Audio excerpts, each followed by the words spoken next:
ಸುತ್ತಲೂ ಅಂಧಕಾರದ ಮೊತ್ತ ತುಂಬಿಹುದು ಜಲರಾಶಿ ಸಮಸ್ತ. ಈ ತನ್ಮಧ್ಯೆ ಮೂರ್ತಿತ್ರಯರಾದಂತಹ ನಮ್ಮ ಜನನ ಯಾರಿಂದಾಯಿತು, ಹೇಗಾಯಿತು, ಯಾಕಾಯಿತು ಎಂಬುದಾಗಿ ನಮ್ಮಲ್ಲೇ ನಾವು ಚಿಂತಿಸುತ್ತಿದ್ದಂತಹ ವೇಳೆಯಲ್ಲಿ ನಮ್ಮ ಕಿವಿಗಳಿಗೆ ಕೇಳಿಸಿತು ಓಂಕಾರನಾದವಮ್ಮ. ಅದನ್ನೇ ಭಕ್ತಿಯಿಂದ ಸಂಸ್ತುತಿಸಿದಂತಹ ವೇಳೆಯಲ್ಲಿ ನಮ್ಮೆದುರಿನಲ್ಲಿ ಪ್ರತ್ಯಕ್ಷಳಾದೆಯ ಮಾತೆ. ಅವ್ಯಕ್ತಳಾದಂತಹ ನೀನು ಅಭಿವ್ಯಕ್ತಳಾಗಿ ನಮ್ಮೆದುರು ನಿಂದಾಗ ನಮ್ಮಲ್ಲಿದ್ದಂತಹ ಭಯ ಎಲ್ಲ ನಿವಾರಣೆಯಾಯಿತು ತಾಯೇ. ಅಮ್ಮ, ನಿನ್ನಲ್ಲಿ ಒಂದೇ ಒಂದು ಭಿನ್ನಹ ತಾಯೇ. ಯಾತಕ್ಕಾಗಿ ನಮ್ಮ ಜನನ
ಈ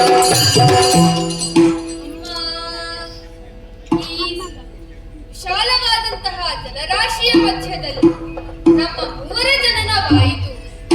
ಹೇಗಾಯಿತು ಎಂಬುದಾಗಿ ನಮಗೂ ಗೊತ್ತಿಲ್ಲ.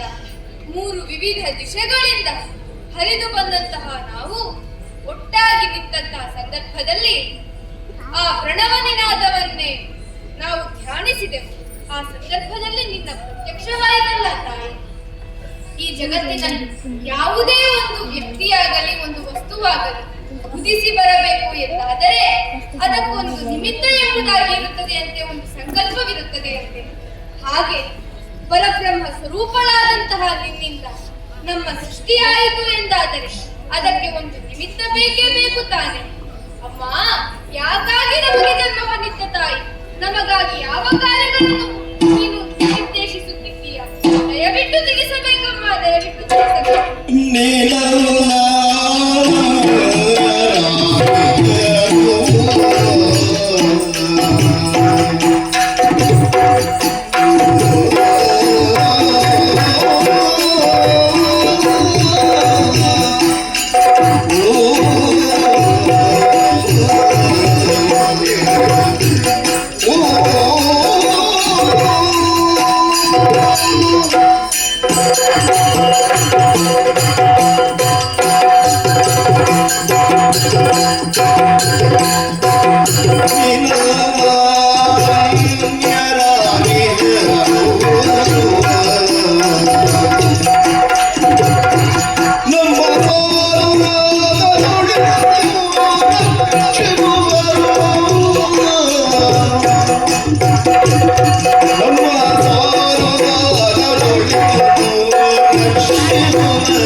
ತುಂಬಿದಂತಹ ಈ ಜಲರಾಶಿಯಲ್ಲಿ ನಮ್ಮ ಜನನವಾಯಿತಮ್ಮ. ಇಲ್ಲಿ ನಿನ್ನನ್ನು ಬಿಟ್ಟರೆ ಬೇರೆ ಯಾರು ನಮಗೆ ಕಾಣಿಸ್ತಾ ಇಲ್ಲ. ಹಾಗಾಗಿ ಜ್ಞಾನ ವಿಹೀನರಾದಂತಹ ನಮಗೆ ಮುಂದಿನ ದಾರಿಯನ್ನು ನೀನೇ ತೋರಿಸಬೇಕಮ್ಮ. ನಮ್ಮ ಜನ್ಮ ಯಾತಕ್ಕಾಯಿತು, ನಮ್ಮಿಂದ ಮುಂದೆ ಆಗಬೇಕಾದ ಕಾರ್ಯಗಳೇನು ಎಂಬುದನ್ನ ನೀನೇ ಹೇಳಬೇಕು ತಾಯಿ, ನೀನೇ ಹೇಳಬೇಕು.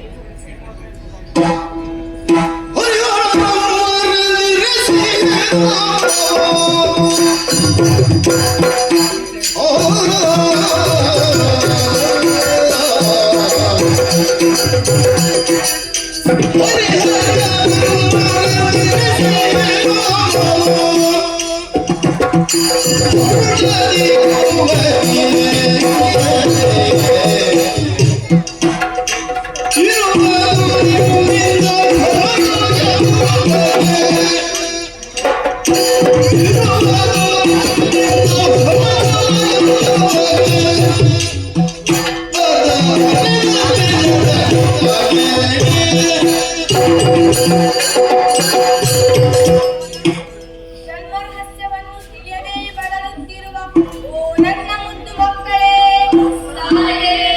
ಏಳಿರಿ, ಎದ್ದೇಳಿರಿ, ಧೈರ್ಯವನ್ನು ತಾಳಿರಿ. ಇದು ಅಭಯಪ್ರಗಳಾಗಿದ್ದೇನೆ. ನಿಮ್ಮ ಸೃಷ್ಟಿಗೆ ನಾನೇ ಕಾರಣೀಕರ್ತಳು. ಆದ್ದರಿಂದಲೇ ನಿಮಗೆಲ್ಲರಿಗೂ ಒಂದೊಂದು ಹೆಸರನ್ನಿರಿಸುವವಳಿದ್ದೇನೆ. ಏನು ತಾಯೇ ಅದು? ಗೌರವಾಣದಿಂದ ಕೂಡಿರುವ ನೀನೇ ಬ್ರಹ್ಮ. ನೀಲವರ್ಣದಲ್ಲಿ ಕಂಗೊಳಿಸುತ್ತಿರುವ ನೀನೇ ವಿಷ್ಣು. ಆಗಲ್ಲಮ್ಮ. ತ್ರಿನೇತ್ರಧಾರಿಯಾಗಿ ಸ್ಫಟಿಕ ಸದೃಶನಾದಂತಹ ನೀನೇ ಮಹೇಶ್ವರ. ಮಕ್ಕಳೇ, ಅಮ್ಮ, ನಿಮ್ಮಿಂದ ಮುಂದಕ್ಕೆ ಘನವಾದ ಕಾರ್ಯಗಳಾಗಬೇಕಿದೆ.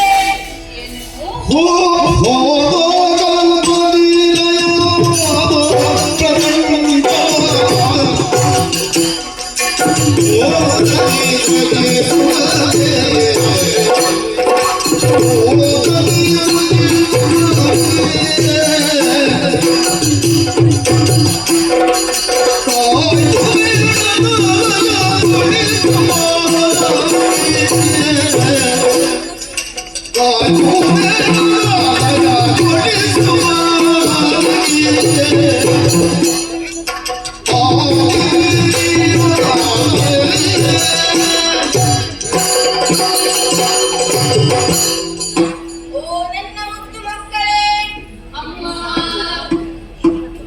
ಹೋದ ಕಲ್ಪದಲ್ಲಿ ಲಯವಾದಂತಹ ಪ್ರಪಂಚವನ್ನು ಪುನರಪಿ ಸೃಷ್ಟಿಸಿ ಪಾಲಿಸಿ ಲಯಗೊಳಿಸುವುದಕ್ಕಾಗಿ ನಿಮ್ಮವರ ಸೃಷ್ಟಿಯನ್ನು ಮಾಡಿದವರಿದ್ದೇನೆ. ಅದಕ್ಕಾಗಿಯೇ ನಿಮಗೆ ಕಾರ್ಯವನ್ನು ಮತ್ತು ಗುಣಗಳನ್ನು ಅನುಗ್ರಹಿಸುತ್ತೇನೆ.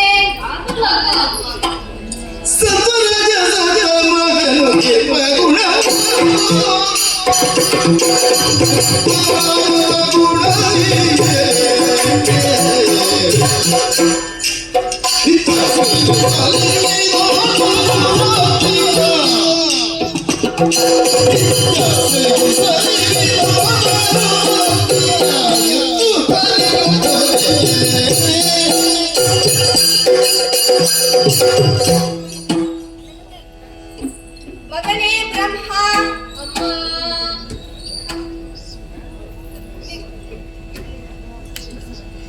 ರಾಜಸ ಗುಣಭರಿತನಾದಂತಹ ನೀನು ಸತ್ಯಲೋಕದಲ್ಲಿದ್ದುಕೊಂಡು ಸೃಷ್ಟಿಯ ಕಾರ್ಯವನ್ನು ಮಾಡು ಮಗನೇ. ಹಾಗೆಯೇ ಆಗಲಿ ತಾಯೇ. ಮಗನೇ ವಿಷ್ಣು, ತಾಯೇ. ಸಾತ್ವಿಕ ಗುಣಭರಿತನಾದಂತಹ ನೀನು ವೈಕುಂಠದಲ್ಲಿದ್ದುಕೊಂಡು ಪಾಲನೆಯ ಕಾರ್ಯವನ್ನು ಮಾಡು ಮಗನೇ. ಆಗಲಮ್ಮ. ಮಗನೇ ಮಹೇಶ್ವರ, ತಾಮಸ ಗುಣಭರಿತನಾದಂತಹ ನೀನು ಕೈಲಾಸದಲ್ಲಿದ್ದುಕೊಂಡು ಲಯದ ಕಾರ್ಯವನ್ನು ಮಾಡು ಮಗನೇ. ಅಮ್ಮ, ಮುಂದೆ ಕಷ್ಟ ಬಂದರೆ ಏನು ಮಾಡಬೇಕಮ್ಮ?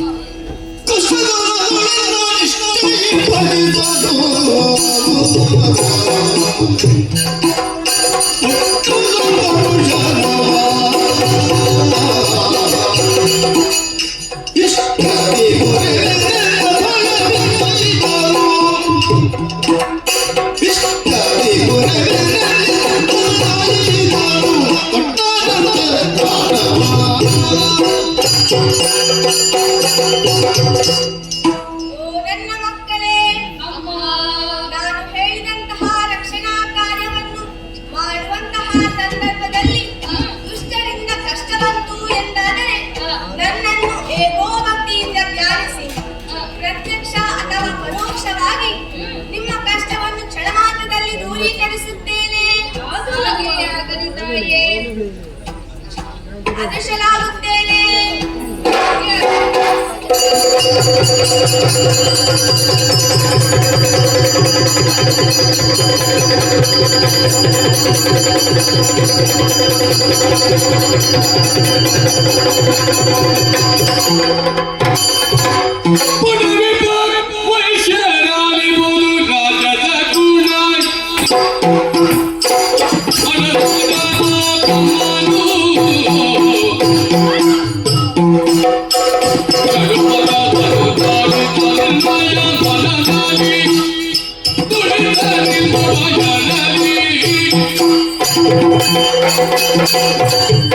हरि हरारानी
ಹರಿಹರರೇ, ಬ್ರಹ್ಮ ತಾಯಿ ಅದೃಶ್ಯಳಾಗಿ ಹೋದಳು.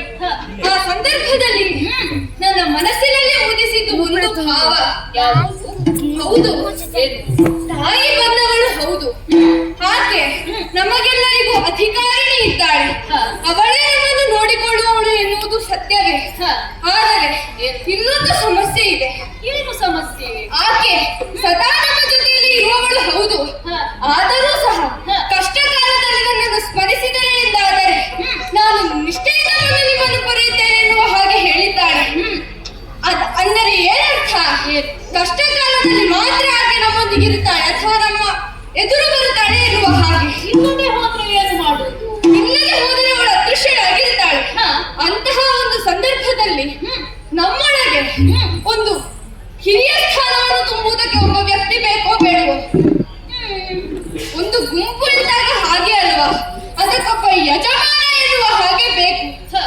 ಸದ್ಯಕ್ಕೆ ತಾಯಿ ಇಲ್ಲದಂತಹ ಸಂದರ್ಭದಲ್ಲಿ ಆ ರಿಕ್ತ ಸ್ಥಾನವನ್ನು ತುಂಬುವುದಕ್ಕೆ ನಮ್ಮಲ್ಲಿ ಯಾರಾದರೂ ಬೇಕೋ ಬೇಡವೋ?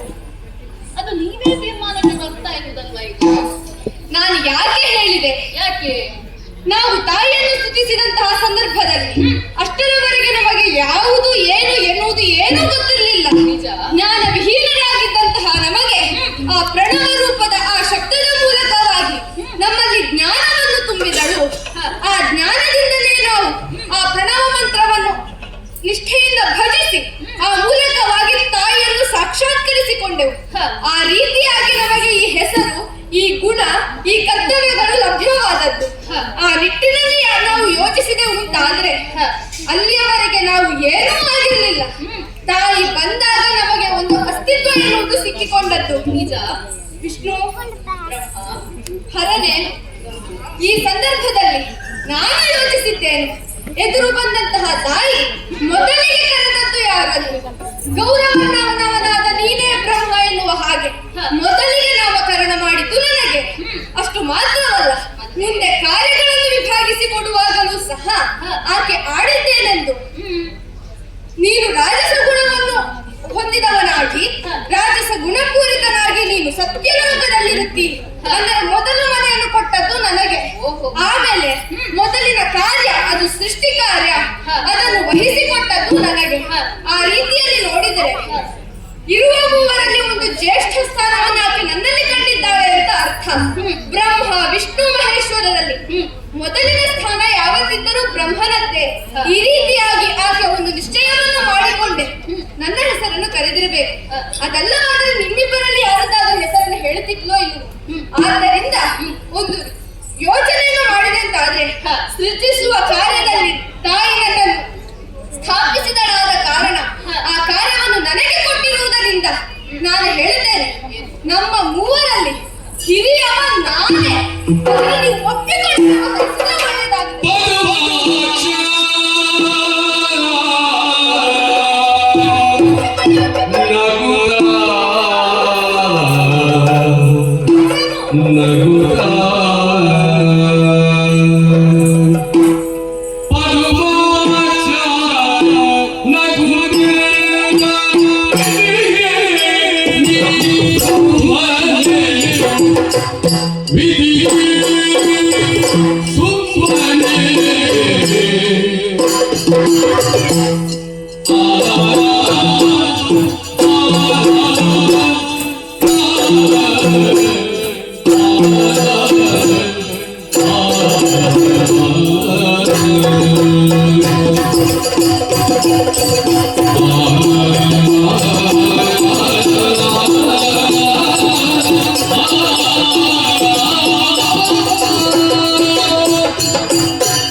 Oh,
ವಿಷ್ಣು ಆದಿಮಾಯ ಅಂತರ್ಧಾನಳಾಗಿ ಕೆಲವೇ ಕೆಲವು ಸಮಯ ಕಳೆಯಿತಷ್ಟೇ.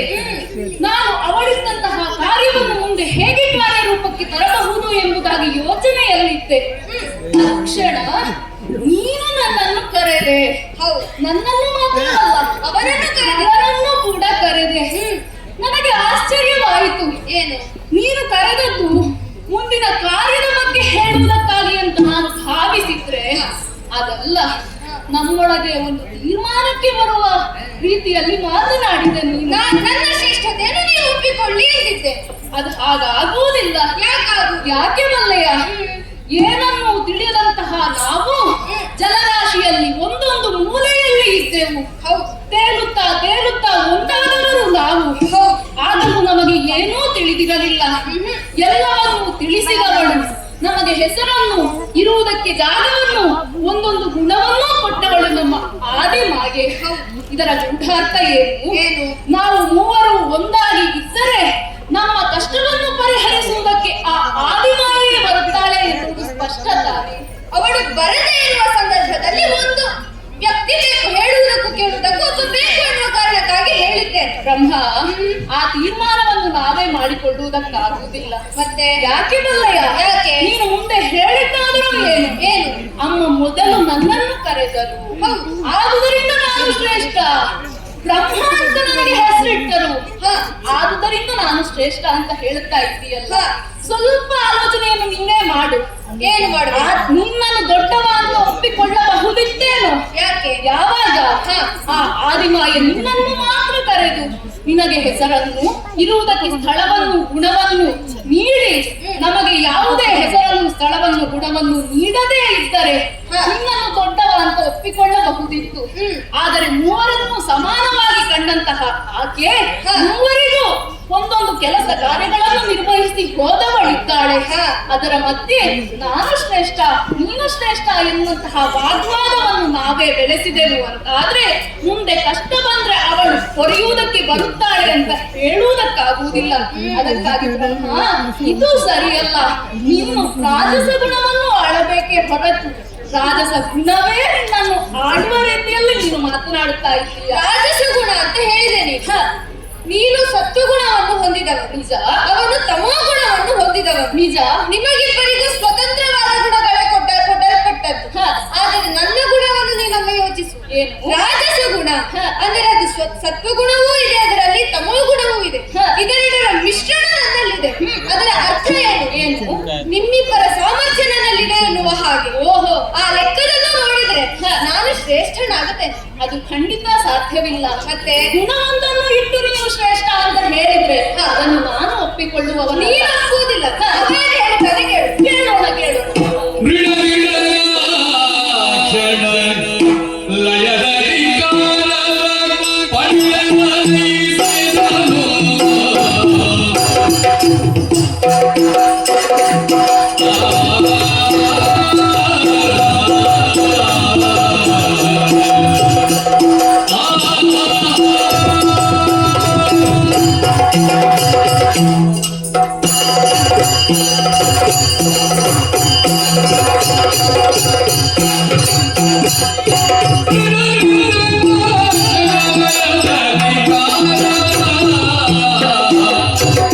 ಪಡೆದವರೇ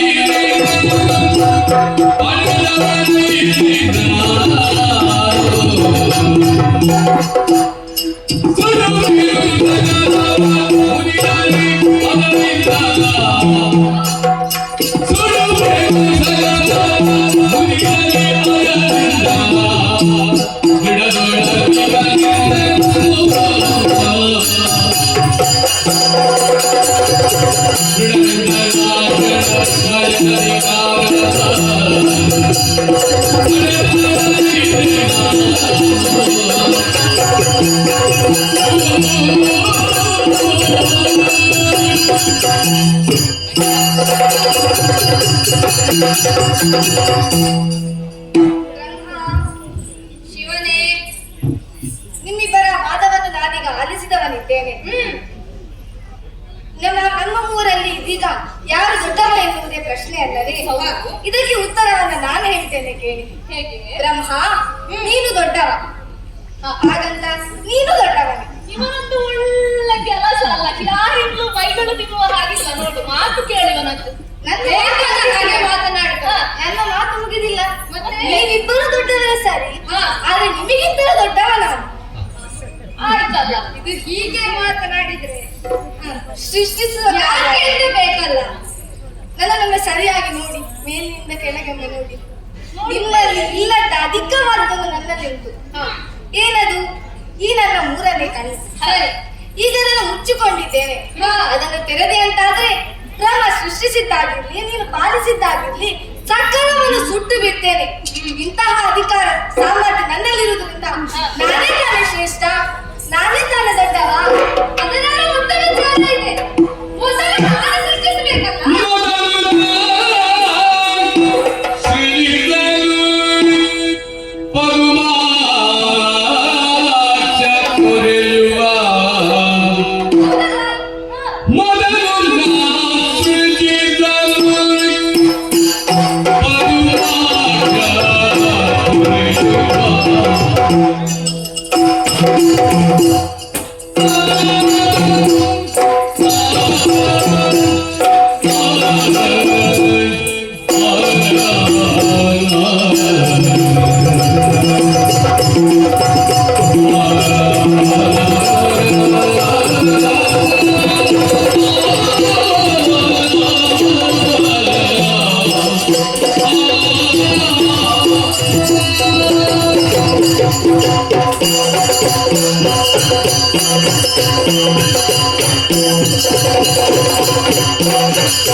ನಾನು ಸೃಷ್ಟಿಸಿದ್ದು, ಅವನು ಪಾಲಿಸಿದ್ದು ಎಲ್ಲವನ್ನೂ ಕೂಡ ನನ್ನ ಹೊಣೆಗಾರನ ಊರಿನಿಂದ ನಾನು ಭಸ್ಮೀಭೂತಗೊಳಿಸುತ್ತೇನೆ ಅಂತ ಹೇಳ್ತಾ ಇದೆಯಲ್ಲ. ಈಗೊಮ್ಮೆ ಕಣ್ಣು ಬಿಟ್ಟು ನೋಡು, ನಿನ್ನ ಹೊಣೆಗಣ್ಣು ವ್ಯರ್ಥವೇ ಹೊರತು ಅದರಿಂದ ಸುಟ್ಟು ಹೋಗುವುದಕ್ಕೆ ಏನೇನೂ ಇಲ್ಲ. ನಿನ್ನ ಹೊಣೆಗಣ್ಣಿಗೊಂದು ಪ್ರಧಾನತೆ ಬರಬೇಕು ಅಂತ ಆದ್ರೆ ಏನಾಗಬೇಕು? ಅಲ್ಲಿ ಏನಾದ್ರೂ ಇರಬೇಕಲ್ಲ ಸುಟ್ಟು ಹೋಗುವಂಥದ್ದು. ಆ ಸುಟ್ಟು ಹೋಗುವಂಥದ್ದು ಇರಬೇಕು ಅಂತ ಆದ್ರೆ ನಾನು ಏನನ್ನಾದರೂ ಸೃಷ್ಟಿಸಬೇಕು. ಮೊದಲು ನಾನು ಸೃಷ್ಟಿಸುವುದು, ಆಮೇಲೆ ನೀನದನ್ನು ಪೊರೆಯುವುದು.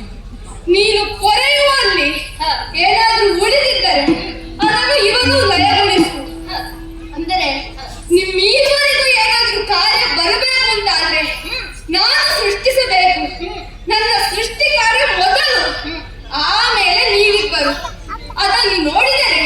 ಈ ಜಗತ್ತಿನ ಆದಿ ಎನ್ನುವುದು ನನ್ನಿಂದ ಆಗುತ್ತದೆ. ಅಷ್ಟು ಘನತರವಾದಂತಹ ಕಾರ್ಯವನ್ನು ಆ ತಾಯಿ ನನಗೆ ಕೊಟ್ಟಿದ್ದಾಳೆ. ಎಲ್ಲಾದರೂ ನಾನು ಇವತ್ತು ನನ್ನ ಕಾರ್ಯವನ್ನು ಮಾಡುವುದಿಲ್ಲ ಅಂತ ಪ್ರತಿಭಟನೆಗೆ ಕುಳಿತುಕೊಂಡೆಂತಿಟ್ಟುಕೋ, ನಿಮಗಿಬ್ಬರಿಗೂ ಕೆಲಸ ಇಲ್ಲ, ನೀವು ಸುಮ್ಮನೆ ಕುಳಿತುಕೊಳ್ಳಬೇಕು. ಆದ್ದರಿಂದ ಹೇಳ್ತಾ ಇದ್ದೇನೆ, ನಾನು ಶ್ರೇಷ್ಠನಹುದು.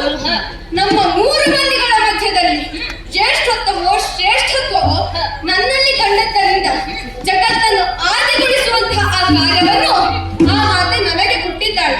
ಮತ್ತೆ ಈ ಸೃಷ್ಟಿಸುವ ಕಾರ್ಯ ಉಂಟಲ್ಲ, ಅದರಷ್ಟು ಕಷ್ಟ ಇರುವಂತಹ ಕಾರ್ಯ ಬೇರೆ ಯಾವುದೂ ಇಲ್ಲ. ಹೋದ ಕಲ್ಪದಲ್ಲಿ ಏನೇನಿತ್ತು, ಏನೇನು ಇರಲಿಲ್ಲ, ಯಾವುದು ಜಗತ್ತಿಗೆ ಬೇಕು, ಯಾವುದು ಬೇಡ, ಇದನ್ನೆಲ್ಲವನ್ನು ಯೋಚಿಸಿ ಪರಸ್ಪರ ಹೊಂದಾಣಿಕೆ ಮಾಡಿ ನೋಡಿಕೊಂಡ ಮೇಲೆ ಒಂದು ಪಟ್ಟಿಯನ್ನು ಸಿದ್ಧಗೊಳಿಸಬೇಕು. ಅದರಲ್ಲಿ ಇದಿದೆಯೋ ಅದಿದೆಯೋ, ಇದು ಬೇಕೋ ಬೇಡವೋ ಎಂಬುದನ್ನೆಲ್ಲ ನೋಡಿಕೊಂಡು ಅದಕ್ಕೆ ಬೇಕಾದಂತಹ ಮೂಲ ವಸ್ತುಗಳ ಮೂಲಕ ಅದನ್ನು ಸೃಷ್ಟಿಸಬೇಕು. ಪಾಲಿಸುವ ಕೆಲಸ ಬಹಳ ಸುಲಭ. ಎಲ್ಲ ಸುಸ್ಥಿತಿಯಲ್ಲಿ ಇದೆ ಅಂತ ನೋಡಿಕೊಂಡ್ರೆ ಸಾಕು. ಮತ್ತೆ ಇವಾಗ ಹಣಗಣ್ಣ ಕಥೆ, ಅದನ್ನು ಕಣ್ಣು ಬಿಟ್ಟರೆ ಸಾಕಲ್ಲ, ಮತ್ತೆ ಉರಿದು ಹೋಗುತ್ತದೆ ಎಲ್ಲವೂ. ಆದ್ದರಿಂದ ಸೃಷ್ಟಿಸುವ ಕಾರ್ಯ ಅತ್ಯಂತ ಘನವಾದದ್ದು, ಅದುವೇ ಜಗತ್ತಿಗೆ ಆದಿ. ಆದ್ದರಿಂದಲೇ ನಮ್ಮ 3ರಲ್ಲಿ ನಾನೇ ಏನು ಹೇಳಿದ್ರು ಸೃಷ್ಟಿಸುವ ಕಾರ್ಯ.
ನೀನು ಹೇಳುವುದಾದರೂ ಏನು?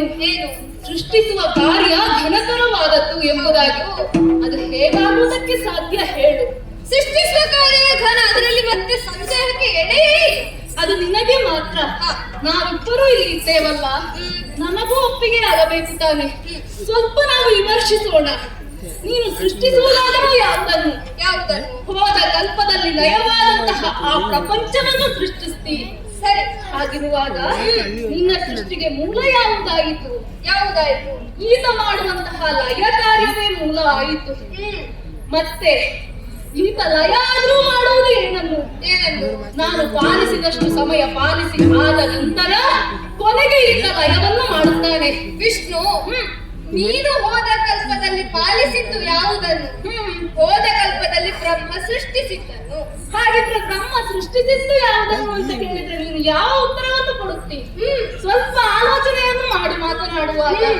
ನಿನ್ನ ಗುಣ ನೀನು ಸರಿಯಾಗಿ ಇಲ್ಲಿ ತೋರಿಸ್ತಾ ಇದ್ದೀನಿ. ಅಹಂಕಾರದಿಂದ ಬಾಯಿಗೆ ಬರುತ್ತದೆ ಅಂತ ಎಲ್ಲವನ್ನು ಮಾತನಾಡಬೇಡ, ಸ್ವಲ್ಪ ಆಲೋಚನೆಯನ್ನು ಮಾಡು. ಆತನ ನಯಕ್ಕೆ ನನ್ನ ಪಾಲನೆಯ ಮೂಲವಾಯಿತಲ್ಲ. ಹೀಗೆ ನೋಡುವಾಗ ನಿನ್ನದೊಬ್ಬನದ್ದೇ ಕೆಲಸ ಶ್ರೇಷ್ಠ ಅಂತ ಹೇಳಿಕೊಳ್ಳುವುದಕ್ಕಾಗುತ್ತಿಲ್ಲ. ಸರಿ, ಮೂವರ ಕೆಲಸವು ಒಂದಕ್ಕೊಂದು ಸಂಬಂಧಯುಕ್ತವಾದದ್ದೇ ಆಗಿದೆ. ಆದ್ದರಿಂದ ನಾನು ಹೇಳುವುದು ಏನು, ಯಾರ ಕೆಲಸವೂ ದೊಡ್ಡದಲ್ಲ, ಯಾರ ಕೆಲಸವೂ ಪ್ರಧಾನವಲ್ಲ, ಮೂವರ ಕೆಲಸವೂ ಸಮಾನ ಎಂಬುದಾಗಿದೆ. ಮತ್ತೆ ಅಮ್ಮ ಹೇಳಿದ್ದು ನಿನ್ನನ್ನು ವಿಧಿ ಎಂಬುದಾಗಿ. ವಿಧಿ ಅಂದ್ರೆ ಏನು? ವಿಧಿಸುವವನು ವಿಧಿ. ವಿಧಿ ಅಂದ್ರೆ ಪ್ರಾರಬ್ಧ ಅಂತಲೂ ಒಂದು ಅರ್ಥ ಇದೆ ತಾನೆ, ಅದನ್ನು ನೀನು ಮರೆತೆಯ? ವಿಧಾತ ಎಂದರೆ ವಿಧೇಯಕ ಎನ್ನುವಂತಹ ಅರ್ಥ ಇದೆ, ಅದನ್ನು ನೀನು ಮರೆತ ಹಾಗೆ ವ್ಯವಹರಿಸುತ್ತಾ ಇದ್ದಿ. ಅಷ್ಟು ಮಾತ್ರವಲ್ಲ, ಒಂದು ಉದಾಹರಣೆಯ ಮೂಲಕ ನೀನು ವಾದಕ್ಕಿಳಿಯುವುದರಿಂದ ನಾನು ಒಂದು ಉತ್ತರವನ್ನು ಕೊಡಬಲ್ಲೆ. ನೀನು ಸೃಷ್ಟಿಯೇ ಶ್ರೇಷ್ಠ ಅಂತ ಹೇಳುವ ವಾದವನ್ನು ಮಾಡುತ್ತಿರುವಾಗ ಆ ಸೃಷ್ಟಿಗಿಂತ ಶ್ರೇಷ್ಠ ನನ್ನ ಪಾಲನೆ ಎಂಬುದನ್ನು ನಾನು ಸಾಬೀತುಪಡಿಸುವವನು ಇದ್ದೇನೆ. ನೋಡೋಣ, ಹೇಗೆ ಬಲ್ಲೆಯ? ಕೃಷಿಕನೊಬ್ಬನ ಕೈಯಲ್ಲಿ ಅನೇಕ ಬೀಜಗಳಿರುತ್ತದೆ. ಆತ ಬೀಜವನ್ನು ಬಿತ್ತುತ್ತಾನೆ. ಯಾಕಾಗಿ ಆತ ಬೀಜವನ್ನು ಬಿತ್ತುತ್ತಾನೆ? ಯಾಕಾಗಿ? ಬೀಜದಿಂದ ಉತ್ತಮ ಫಸಲನ್ನು ಪಡೆಯಬೇಕು, ಬೀಜ ಮೊಳಕೆಯೊಡೆದು ಫಲವಾಗಿ ಆತನಿಗೆ ಸಮಾಧಾನ ನೀಡಬೇಕು ಎಂಬುದಾಗಿ ಅಲ್ಲವೇ? ಕೇವಲ ಬೀಜ ಮೊಳಕೆಯೊಡೆದರೆ ಸಾಕಾಗುತ್ತದೆ. ನಿನ್ನ ಕೆಲಸ ಏನು? ಬೀಜಕ್ಕೆ ಮೊಳಕೆಯೊಡೆಸುವುದು ಮಾತ್ರ. ಮೊಳಕೆಯೊಡೆದ ನಂತರ ಅದು ಬೀಜ ಸಸಿಯಾಗಿಯೋ ಗಿಡವಾಗಿಯೋ ಹೆಮ್ಮರವಾಗಿಯೋ ಬೆಳೆಯಬಹುದು. ಬೆಳೆಯಬೇಕಿದ್ದರೆ ಸರಿಯಾಗಿ ಪಾಲನೆ ಅಗತ್ಯ. ಹಾಗಿರುವಾಗ ಸೃಷ್ಟಿಗಿಂತ ಪಾಲನೆಯೇ ದೊಡ್ಡದಾಗುತ್ತದೆ.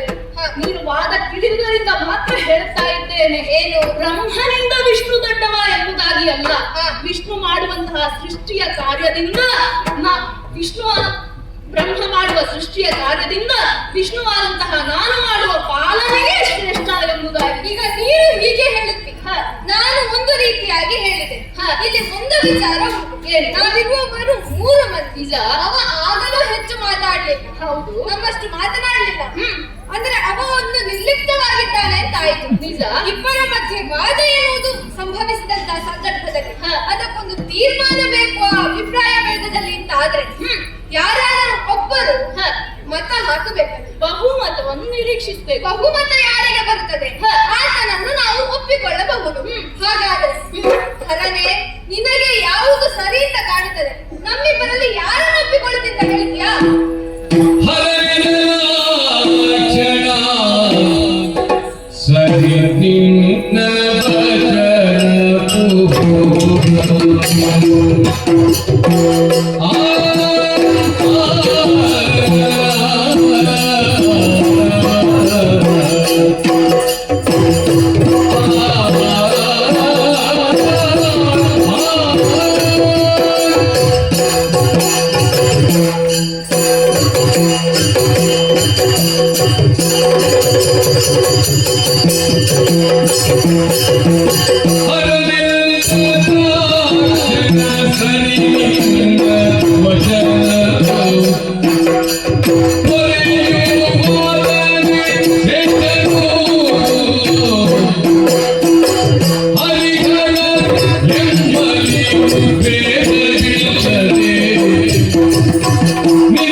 ನಿನ್ನ ಮಾತನ್ನ ನಾನು ಒಪ್ಪಿಕೊಳ್ತಾ ಇದ್ದೇನೆ. ಈ ಬಾರಿ ನಾನು ನಿನ್ನ ವಚನವನ್ನು ಒಪ್ಪಿಕೊಳ್ತಾ ಇದ್ದೇನೆ. ಯಾಕೆಂದರೆ ಸೃಷ್ಟಿಸುವ ಕಾರ್ಯವಾಗಿ ಆಗಿರ್ಲಿ, ಪಾಲಿಸುವ ಲಯಗೊಳಿಸುವ ಕಾರ್ಯವಾಗಿರ್ಲಿ ಕ್ಷಣ ಮಾತ್ರದಲ್ಲಿ ನಡೆದು ಹೋಗುವಂಥದ್ದು. ಆದ್ರೆ ಪಾಲನೆಯ ಕಾರ್ಯವು ಹಾಗಲ್ಲ, ಬಹಳ ದೀರ್ಘಕಾಲವಾಗಿ ಉಳಿಯುವಂಥದ್ದು. ಹಾಗಾಗಿ ನಿನ್ನ ವಚನವನ್ನ ನಾನು ಒಪ್ಪಿಕೊಳ್ತಾ ಇದ್ದೇನೆ. ಸೃಷ್ಟಿಸುವ ಕಾರ್ಯಕ್ಕಿಂತಲೂ ಘನವಾದ ಕಾರ್ಯವು ಪಾಲಿಸುವುದೇ ಆಗಿದೆ. ಮಾತ್ರವಲ್ಲ, ನಾನೊಂದು ತೀರ್ಮಾನಕ್ಕೂ ಕೂಡ ಬಂದಿದ್ದೇನೆ. ಏನು? ಹರಿ ಮತ್ತು ಹರಿಯಲ್ಲಿ ಭೇದವಿಲ್ಲ ಎಂಬುದನ್ನ ಜಗತ್ತಿಗೆ ತೋರಿಸುವ ಸಲುವಾಗಿ ನಾನು ನಿಮ್ಮಲ್ಲಿ ಎರಕವಾಗಲು ಬಯಸ್ತಾ ಇದ್ದೇನೆ. ಎರಕವಾಗ್ತಾ ಇದ್ದೇನೆ.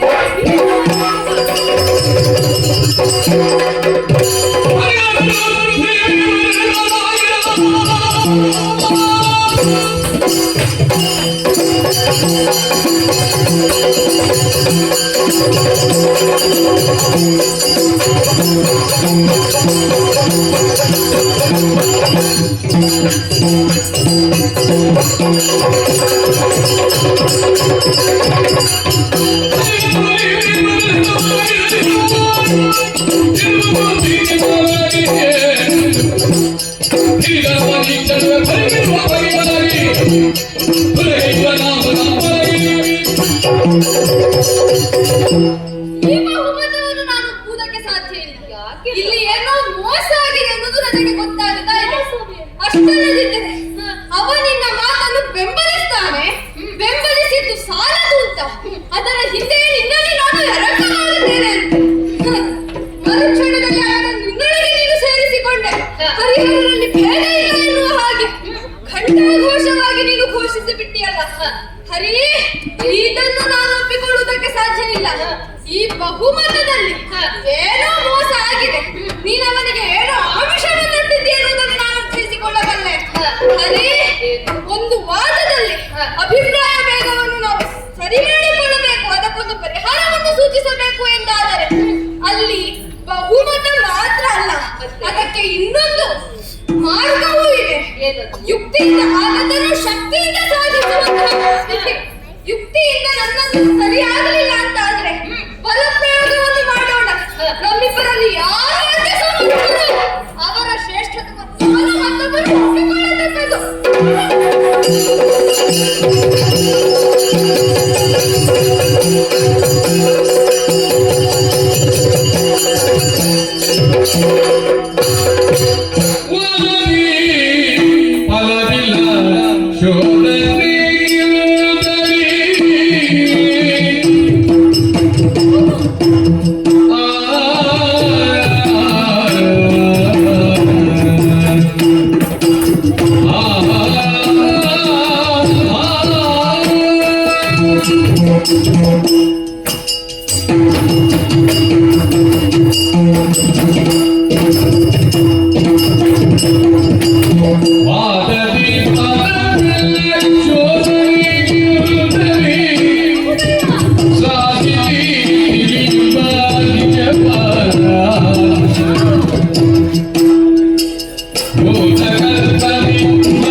ಮಾತಿನಲ್ಲಿ ನೀನು ಭಾವಿಸಿದ ಹಾಗೆ ಆಗಲಿಲ್ಲ ಎಂಬುದಾಗಿ ಯುದ್ಧ ಮಾಡುವುದಕ್ಕೆ ಮುಂದಾದೆ.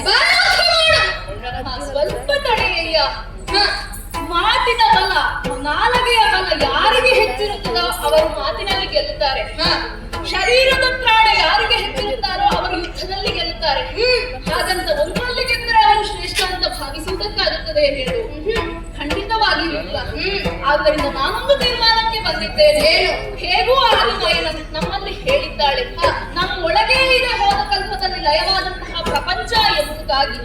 ಆದ್ದರಿಂದ ಒಬ್ಬರ ಒಳಗೆ ಎಷ್ಟಿದೆ ಎಂಬುದಾಗಿ ನಾವು ತಿಳಿದರೆ ಅದರಿಂದ ನಾವು ಯಾರು ಶ್ರೇಷ್ಠ ಯಾರು ಕನಿಷ್ಠ ಎನ್ನುವಂತಹ ತೀರ್ಮಾನಕ್ಕೆ ಬರಬಹುದು. ಆದರೆ ವಸ್ತುನಿಷ್ಠವಾಗಿ ನೋಡೋಣ ಅಂತ ಹೇಳ್ತಾ ಇದೀಯ. ವಸ್ತುನಿಷ್ಠವಾಗಿ ಯಾರಲ್ಲಿ ಹೆಚ್ಚಿನ ಸಾಮರ್ಥ್ಯ ಉಂಟೋ ಅಥವಾ ಯಾರಲ್ಲಿ ಆ ಒಂದು ಶ್ರೇಷ್ಠತನ ಎನ್ನುವುದು ಇದೆಯೋ ಅಂಥವರನ್ನು ವ್ಯಕ್ತಿನಿಷ್ಠವಾಗಿ ಶ್ರೇಷ್ಠವೆಂದು ಪರಿಗಣಿಸೋಣ ಎಂಬುದು ನಿನ್ನ ಮಾತಿನ ಭಾವ ಎನ್ನುವುದನ್ನು ನಾನು ಅರ್ಥ ಮಾಡಿಕೊಂಡೆ. ಈಗ ನಾನು ಎಷ್ಟು ಶ್ರೇಷ್ಠ ಅಂತ ನನಗೆ ಚೆನ್ನಾಗಿಯೇ ಗೊತ್ತಿದೆ. ಆದ್ದರಿಂದ ಒಂದು ಕೆಲಸ ಮಾಡು, ನಿನಗೆ ತಿಳಿಯುವುದಕ್ಕೆ ಬೇಕಾದತ್ತ ನಿನಗೆ ನನ್ನ ಶ್ರೇಷ್ಠತ್ವವನ್ನು ಒಪ್ಪಿಕೊಳ್ಳುವುದಕ್ಕೆ ಸಾಧ್ಯವಾಗುವುದಿಲ್ಲ ತಾನೆ. ಆದ್ದರಿಂದ ಈ ಕ್ಷಣ ನೀನೇನು ಮಾಡು, ನೀನು ಪ್ರವೇಶಿಸು. ನಾನು ನಿಮ್ಮೊಳಗೆ ಹೋಗಬೇಕು ಅಂತ ಹೇಳ್ತಾ ಇದ್ದೀಯಲ್ಲ, ನಾನೇನು ಹೋಗುವವನಿದ್ದೇನೆ, ತಿಳಿದು ಬಂದು ಸತ್ಯವನ್ನೇ ಹೇಳುವವನಿದ್ದೆ. ಆದ್ರೆ ಮುಂದೆ ನೀನು ನನ್ನ ಉದರವನ್ನು ಪ್ರವೇಶಿಸಬೇಕು ತಾನೆ.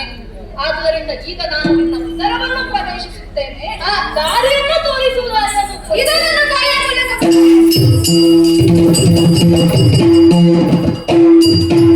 ಹೊಟ್ಟೆಯನ್ನು ಸೇರಿಕೊಂಡಿದ್ದಾನೆ. ಸರಿ, ಜಠರದ ಒಳಗೆ ಹೋಗಿದ್ದಾನೆ, ಹೊರಗೆ ಬರಬೇಕಲ್ಲ. ಅಂಥವನಿಗೆ ತುಂಬಾ ಮಾತಾಡ್ತಾ ಇದ್ದ, ಅದಕ್ಕೆ ಏನು ಮಾಡೋಣ? ಸದ್ಯದಲ್ಲ ಅವನನ್ನು ಹೊರಗೆ ಬರುವುದಕ್ಕೆ ನಾನು ಬಿಡುವವನಲ್ಲ. ಒಳಗೆ ಹೋದವನು ಹೊರಗೆ ಬರುವುದಕ್ಕೆ ನಮ್ಮ ದೇಹದಲ್ಲಿ 9 ರಂಧ್ರಗಳಿವೆ, 9 ಮಾರ್ಗಗಳಿವೆ. ಆ 9 ಮಾರ್ಗಗಳನ್ನು ಅದಾಗೋದಿಲ್ಲ. 9 ರಂಧ್ರಗಳನ್ನು ನಾನು ಮುಚ್ಚಿದೆ, ಆ ನವರಂಧ್ರಗಳನ್ನು ನಾನು ತೆರೆಯದೆ ಉಳಿದೆ ಅಂತಾದ್ರೆ ನನಗೆ ಬದುಕುವುದಕ್ಕೆ ಸಾಧ್ಯ ಉಂಟು. ಅದಾಗುವುದಿಲ್ಲ ಅಂತ ಅನಿಸ್ತಾ ಇದೆ. ಹಾಗಾದ್ರೆ ಒಂದು ಕೆಲಸವನ್ನು ಮಾಡೋಣ. ದೇಹದಲ್ಲಿ ಅತ್ಯಂತ ಅಧೋದ್ವಾರ ಯಾವುದಿದೆಯೋ ಆ ಅಧೋದ್ವಾರವನ್ನು ಮಾತ್ರ ತೆರೆದಿಟ್ಟು ಉಳಿದ 8 ದ್ವಾರಗಳನ್ನು ಬಂಧಿಸ್ತಾನೆ. ನೋಡೋಣ ಹೇಗೆ ಬರ್ತಾನೆ.